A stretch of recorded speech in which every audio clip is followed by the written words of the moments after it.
কি খাচ্ছ আজকে? এই আজকে বাসঝুলিতে এসেছিলাম দাদা, হ্যাঁ 4টে বাজে, খিদে পেয়ে গেছে মোবাইল কিনতে, সেই জন্য আজকে এই দেখো চিকেন নিয়ে নিয়েছি, একটু দেখাতে বলবো। ও বাবা গরম আছে, বড় চিকেন। আর এই দেখো সবজি ভাত, নানা রকমের, মানে 1 2 3 আলু ভাজা, এগুলো তো লঙ্কা পেঁয়াজ থাকে। আর যেহেতু আমি ফুড ব্লগিং করি তাই তোমাদেরকে দেখাচ্ছি।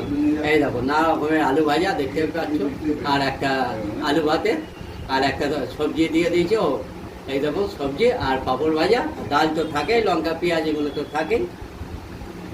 চলুন এবার আমরা খেয়ে নিই।